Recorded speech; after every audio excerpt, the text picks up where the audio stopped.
आज 26 ऑगस्ट आणि 26 ऑगस्ट रोजी आदरणीय दिलीप तात्यांच्या वाढदिवसानिमित्त आणि त्यांच्या बहुआयामी चरित्र ग्रंथाच्या प्रकाशन सोहळ्यानिमित्त मंचावर उपस्थित असणारे आपणा सर्वांचे मार्गदर्शक नेते, महाराष्ट्र राज्याचे माजी जलसंपदा मंत्री नामदार जयंतरावजी पाटील साहेब, राष्ट्रवादी काँग्रेस शरदचंद्र पवार पक्षाचे प्रदेशचे अध्यक्ष शशिकांतजी शिंदे, माजी मंत्री बाळासाहेबजी पाटील, माजी मंत्री शिवाजीराव नाईक, माजी मंत्री अजितराव घोरपडे, आमदार रोहितजी पाटील, माजी आमदार विलासरावजी जगताप, माजी आमदार मानसिंगरावजी नाईक, जिल्हा परिषद अध्यक्षा संगीता पाटील, माननीय PR पाटील दादा, विनायकराव पाटील, श्यामराव पाटील, प्रतीकजी पाटील, राजवर्धन पाटील, आनंदराव मलगुडे, विशालजी शिंदे, देवराजजी पाटील, सर्व पत्रकार बांधव, व्यासपीठावरील सर्व मान्यवर, आपण सगळेजण, खरं तर तात्या आपण आपल्या भाषणात म्हणालात आणि त्यानंतर अनेक गोष्टींचा उलगडा झाला. पण नेमकं मला शिंदे साहेब कळलं नव्हतं की आपल्यासारख्या एका छोट्या कार्यकर्त्याला तात्यांनी एवढा मोठा बहुमान का द्यावा. आणि मग हा प्रश्न होता की नेमकं कलाकार म्हणून बोलवलंय, नेमकं खासदार म्हणून बोलवलंय का नेमकं वक्ता म्हणून बोलवलंय. त्या सगळ्याचा उलगडा तुमच्या भाषणातून होत असताना मात्र या तुमच्या आत्मचरित्राने प्रामाणिकपणे सांगतो अस्वस्थ केलं. हे अस्वस्थ करण्याचं कारण हे होतं की गेले काही दिवस म्हणजे आमचे पत्रकार बांधव रेग्युलरली फोन करतात, काय होते, झालं का, काय चाललंय. आणि हे सगळं जेव्हा होत असतं तेव्हा जवळपास जेवढं माझं वय नाही तेवढी वर्ष राजकारण आणि महाराष्ट्राच्या राजकारणाची स्थित्यंतर इतकी जवळून पाहणारा दिलीप तात्यांसारखा एक ज्येष्ठ राजकारणी माझ्यासारख्या एका लहान कार्यकर्त्याला इतका मोठा बहुमान देतो, त्याबद्दल दिलीप तात्या मी मनापासून तुमचे आभार मानतो, मनापासून तुमचे ऋण व्यक्त करतो.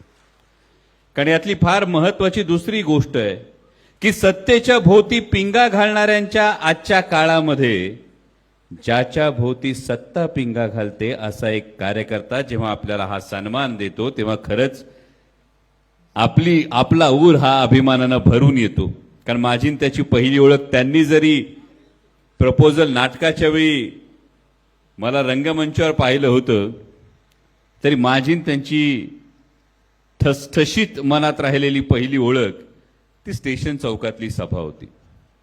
कारण शिवस्वराज्य यात्रेच्या सभेच्या वेळी मला आठवतं तात्यांना बऱ्यापैकी खोकला झाला होता ना त्या दिवशी.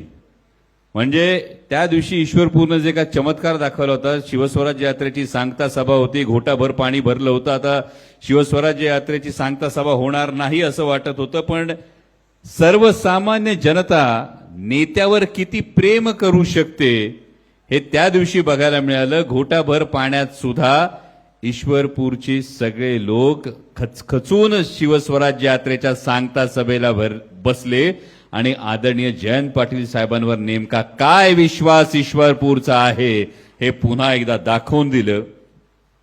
पण तात्यांची खरी ओळख झाली ती स्टेशन चौकातल्या सभेत. तवर महाराष्ट्रभर फिरल्यानंतर उगा अंगावर मूठभर मास्क चढलं होतं. लोक म्हणायचे बरं बोलते, खासदार भाषण जरा बरं करतो, म्हणून उगा आपल्याला वाटत होतं का आपण जरा बरं बोलतो. स्टेशन चौकात ज्या दिवशी तात्यांना ऐकलं ना, प्रामाणिकपणे सांगतो, मुलूख मैदानी तोफ म्हणजे काय असतं हे मला त्या दिवशी कळलं होतं. आणि हा जो स्पष्ट वक्तेपणा आहे, हा जो मनमोकळेपणा आहे, हा मनमोकळेपणा या जेव्हा पुस्तकात अवतरला, आमदार खासदार अनेक भेटतात, मंत्री सुद्धा अनेक भेटतात, पण हे सगळं भेटत असताना अवलिया जेव्हा भेटतो ना तेव्हा तो अवलिया तुम्हाला एक वेगळं गारुड तुमच्या मनावर करत असतो. आणि जेव्हा मला खरं तर वाटलं होतं पुस्तक जेव्हा समोर आलं तेव्हा मी या सगळ्यांचं मनापासून कौतुक करेल. तुमचा मुखपृष्ठांची छायाचित्र ज्यांनी केलीत, कुलदीपजी पोद्दार, आरिफजी तांबोळी, विजयजी जाधव, प्रशांतजी देसाई, हर्षाताई बागल, या सगळ्यांचं मी मनापासून, महावीरजी होरे तुमचं मनापासून मी कौतुक यासाठी करेल की ही अपेक्षा कुठल्याही राजकीय व्यक्तीच्या आत्मचरित्राकडून माझी नव्हती की मी कवर आवरण वेष्टन उघडल्यानंतर हे अशा पद्धतीचं पुस्तक असेल असं वाटलं नव्हतं. जी टिपिकल नावं असतात, कृतार्थ मी, आता निरोपाची भाषा, अशा सगळ्या ज्या गोष्टी असतात या सगळ्याला छेद देत तुम्ही जे नाव ठेवलंय फिडेल, हे आजच्या काळात फार महत्वाचं आहे. आणि विशेषतः या फिडेल नावाचा जो मूळ कारण आहे म्हणजे लॅटिन भाषेत मधल्या फिडेलिस या मूळ लॅटिन शब्दापासून हे नाव येतंय, ज्याचा अर्थ निष्ठा आहे.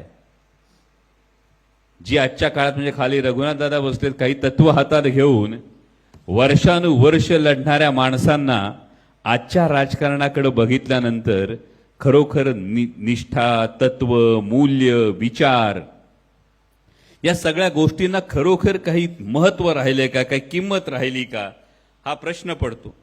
आणि अस्वस्थ होण्याचं कारण फार महत्वाचं होतं ते म्हणजे मध्येच तात्या तुम्ही लिहिलंय की राजकारण निष्ठावंतांना घेऊनच घडतं आणि निष्ठेचं गलबत राजकारण घेऊनच बुडतं.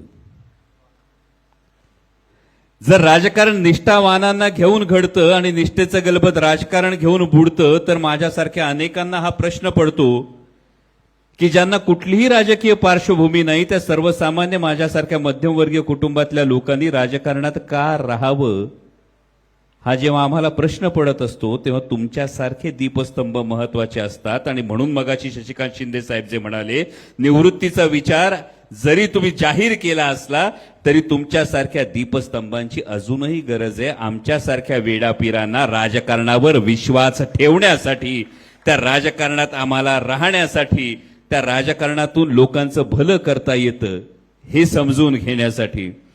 आणि पुढे जाऊन तुम्ही याच पुस्तकामध्ये स्वप्न बाळगून सत्ता मिळवता येत नाही, स्वप्नांचं बळी देऊन सत्ता हस्तगत करावी लागते, हे वाक्य जेव्हा लिहिता तेव्हा तात्या काळजाला ओरखडे पडतात. कारण एका भाबड्या आशेपोटी, एका भाबड्या स्वप्नापाठी संपूर्ण पळत असतं. आणि विशेषतः आजच्या जेनझीच्या आंदोलनानंतर जेव्हा अपेक्षाभंग होणारी तरुणाई आदर्श शोधते, अपेक्षाभंग होणारी तरुणाई त्यांच्या प्रश्नांची उत्तरं शोधते आणि त्यांच्या उत्तरं ही शोधत असताना त्या उत्तरं देण्याची क्षमता असणारं तत्व, मूल्य आणि निष्ठा याचं आधारित राजकारण हा उद्याचा भविष्य काळ आहे, हे मी ठामपणे सांगू इच्छितो. आणि जेव्हा हा सगळा तात्यांचा प्रवास आपण पाहतो तेव्हा खरोखर प्रश्न पडतो की नेमकं जयंत पाटील साहेब कृष्णेच्या पाण्यामध्ये गंमत आहे की वाळवा तालुक्याच्या मातीत काहीतरी जादू आहे.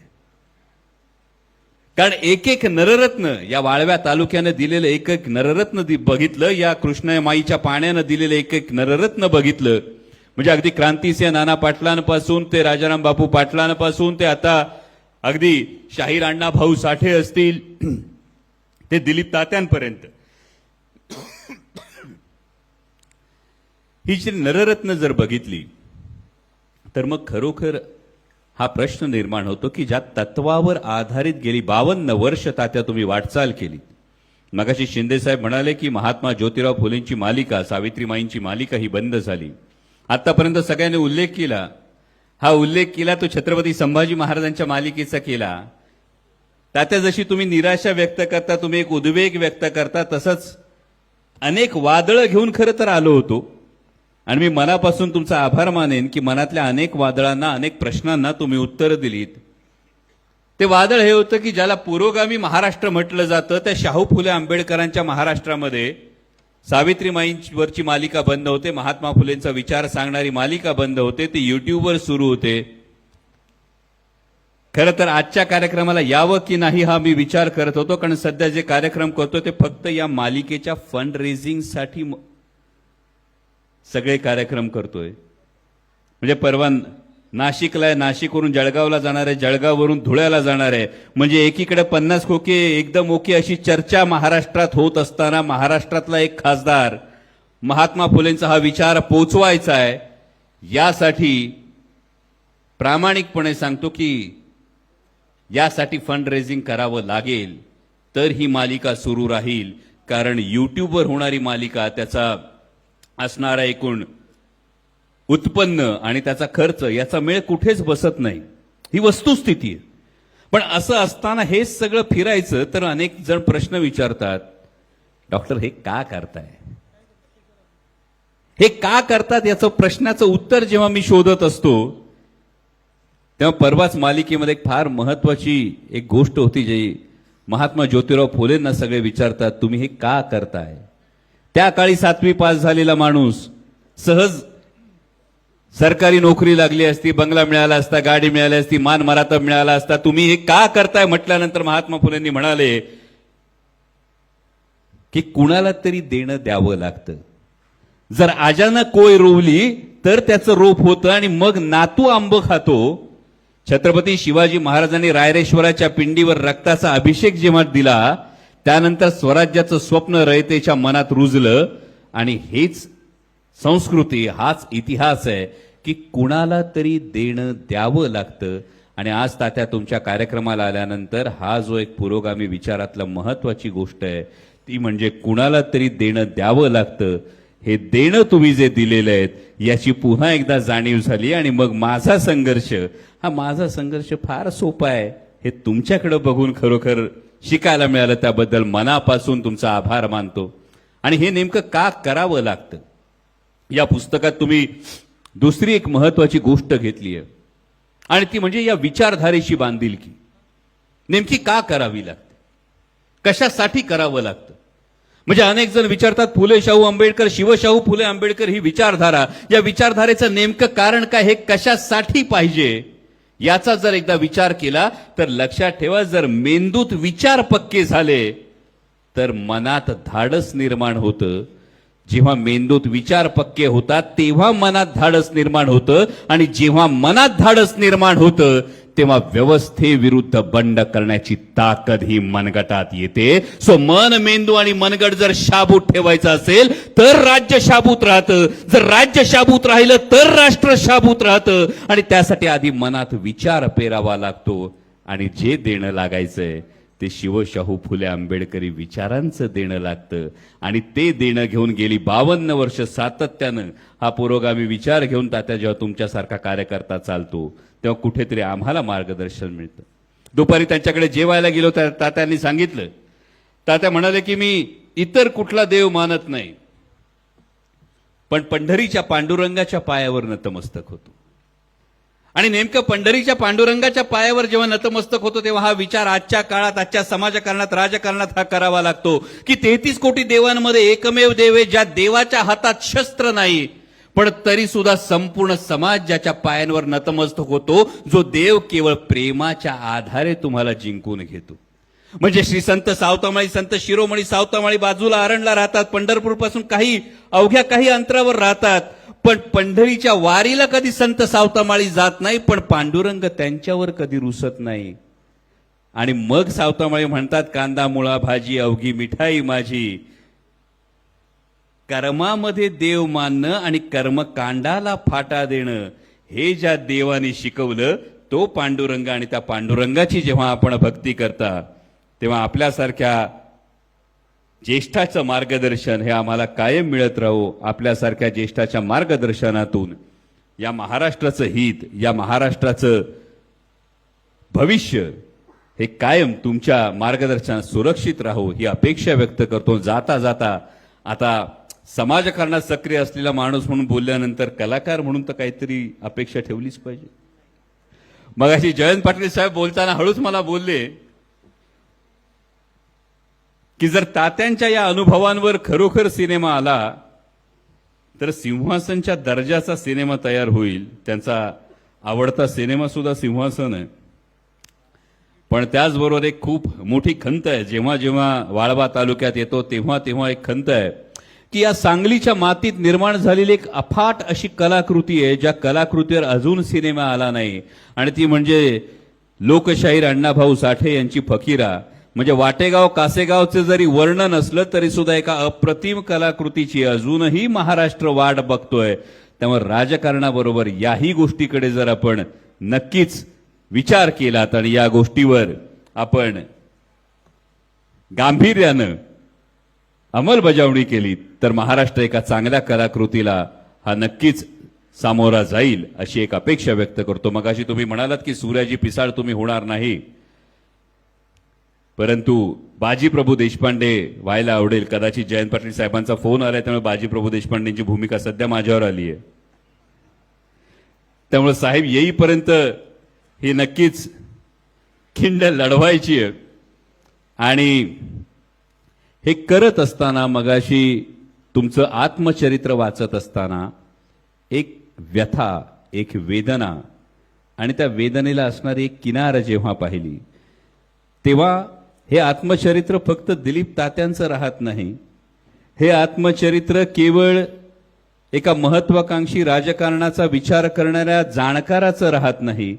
हे आत्मचरित्र केवळ फार मोठ्या नेत्यांचा सहवास लाभलेल्या एखाद्या कार्यकर्त्याचं राहत नाही, तर काही स्वप्न उराशी घेऊन जो कोणी राजकारणात येतो, जो कोणी समाजकारणात येतो, त्या प्रत्येकाचं हे जेव्हा आत्मचरित्र राहतं तेव्हा या आत्मचरित्राच्या प्रकाशन प्रसंगी आपण मला निमंत्रित केलं, एवढा मोठा बहुमान दिलात त्याबद्दल मनापासून तुमचा आभार मानतो. आणि या तुमच्या ज्या भावना आहेत या अनुषंगानं माझ्यासारख्या एका लहान कार्यकर्त्याच्या किंवा तरुण कार्यकर्त्याच्या ज्याचं तुमच्या राजकीय अनुभव इतकं वय सुद्धा नाहीये पण वेदना अजूनही तीच आहे, ती आजच्या राजकीय परिस्थितीवर जे काही व्यक्त व्हायचंय तेवढं व्यक्त फक्त होतो.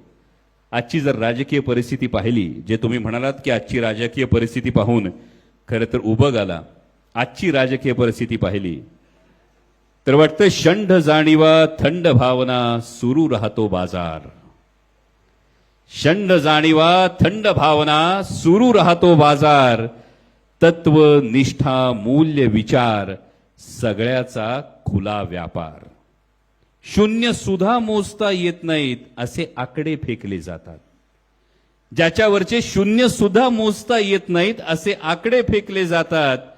मी म्हणवणारे महारथी इथं हातोहात विकले जातात. तत्व किळस उबक शिसारी सगळं काही दाटून येतं. का कशासाठी या प्रश्नांपुढचं प्रश्नचिन्ह आणखी आणखी गडद होतं. दार खिडक्या बंद करून घालावंसं वाटतं कुलूप. म्हणजे वयाचा फायदा घेऊन खरं तर तात्या किमान ही घोषणा तरी करू शकतात, पण दार खिडक्या बंद करून घालावंसं वाटतं कुलूप. स्वतःला आता सापडू नये असा अंधार करावा गुडूप. पण गोठल्या रक्ताला उकळी फोडायला पुन्हा विचारांचं वादळ येतं. पण गोठलेल्या रक्ताला उकळी फोडायला पुन्हा विचारांचं वादळ येतं. किमान पणती तरी लावून पाहू परत मन उभारी घेतं. प्रश्न पुन्हा उभे राहतात. का कशाला कुणासाठी. प्रश्न पुन्हा उभे राहतात. का कशाला कोणासाठी. एकच त्याच्यासाठी उत्तर असतं, एकदा तरी स्वाभिमानानं जगण्यासाठी. स्वाभिमानानं जगण्यासाठी. हे स्वाभिमानानं जगणं नक्कीच तात्या तुमच्या या आत्मचरित्रातून आम्हाला याचं मार्गदर्शन मिळेल. पुन्हा एकदा आपल्याला दीर्घायुष्यासाठी निरोगी आयुष्यासाठी मनपूर्वक शुभेच्छा सदिच्छा देतो आणि थांबतो. धन्यवाद. जय शिवराय. मनापासून आभार.